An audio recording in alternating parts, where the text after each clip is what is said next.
Guilty Gear Strive being the newest game from Arc System Works is without a doubt one of the, if not their best games to date. Guilty Gear Strive showing some of the best examples of anime animation currently in fighting games, having a game with some of the most fluid animations, a huge diverse cast of characters, and some of the best online in fighting games history. So here's what I thought of Guilty Gear Strive. That man, Asuka, is finally apprehended and has given himself up to be in custody of none other than the President of the United States himself. The story mostly focuses on Ino and a new character, Happy Chaos, as they try and have a plan to completely bring about the apocalypse of the world. I am a big fan of the Guilty Gear lore, and I have to say I was slightly disappointed with the story. Not even counting that the animations were somewhat iffy at times, and the lip sync can be slightly off. The story seemed to lack some crucial depth that I would have liked to see, and seemed pretty uneventful. Another thing that definitely hurt, not docking points off of course, was the fact that not all characters in the cast were in the story. Arc System Works has said that in the first season pass there's going to be an additional story, but still it's very disappointing not to see all your favorite characters in the story. Especially when you actually see that Faust is no longer Goofy and not get an actual explanation for it. But if those are the characters they actually wanted specifically for the story, it makes very little sense to shoehorn in characters. Gameplay of Guilty Gear Strive is a 2D fighter with more footsie style combat than previous Guilty Gear games, and having some absolutely stellar animations. The colors are all very vibrant, the animations are fluid. The main cast of Guilty Gear Strive has 15 characters, all being very unique. The balance for the characters definitely feels solid, although obviously some characters definitely feel like they do have the accessibility to longer string combos a lot easier than other characters. That doesn't mean that this is impossible, but it does feel like some characters definitely have to work harder. Chip and Nagaruki in particular definitely feel slightly weaker than other characters, and they definitely feel like they definitely need some buffs. This is the beginning of the game, so you can't really be too critical.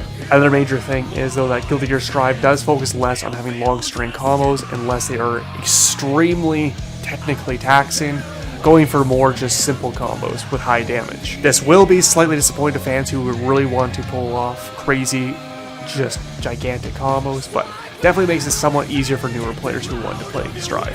Another thing to try and help make Guilty Gear Strive not seem as absolutely insane is the fact that they've actually gotten rid of the ranking for Guilty Gear Strive. There's no longer a ranked mode and has now been replaced by a floor system. You're assigned a floor and you can go up or down floors depending on how well you do, but it's technically not a rank.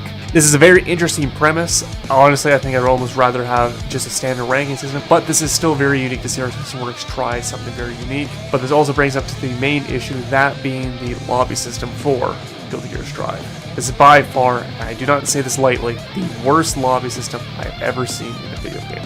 I'm not going to go on and on about this, everyone has seen the lobbies, and I still think this was due to budget constraints, but even though the lobbies are terrible, I have to say that the netcode, thank God, is absolutely the best probably in the entire industry. That does not mean it's going to be flawless, but still, playing in the middle of Canada and playing against someone in Oregon, I had absolutely no lag, I couldn't tell at all. That is absolutely impeccable and needs to be applauded.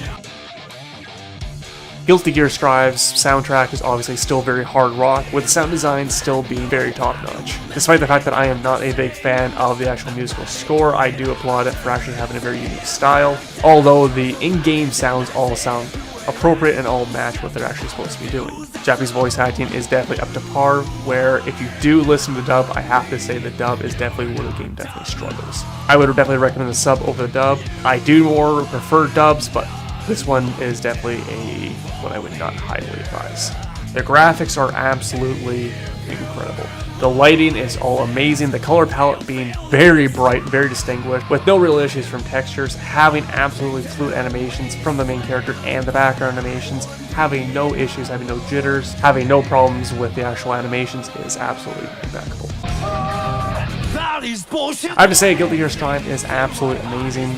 Delays did hurt, but the game did turn out absolutely incredible. I am very excited to see what they're going to be doing for more characters, and I definitely really am excited to play more Guilty Gear Strive. The lobbies are definitely painful, the characters do need a tiny bit of balance here and there, the story definitely needs a bit of work, honestly. Other than that, there's not a lot of other complaints. The damage is incredibly high and the combos aren't as long as it could be, but these are minor pieces that can be fixed in patches. Regardless, the game is absolutely beautiful.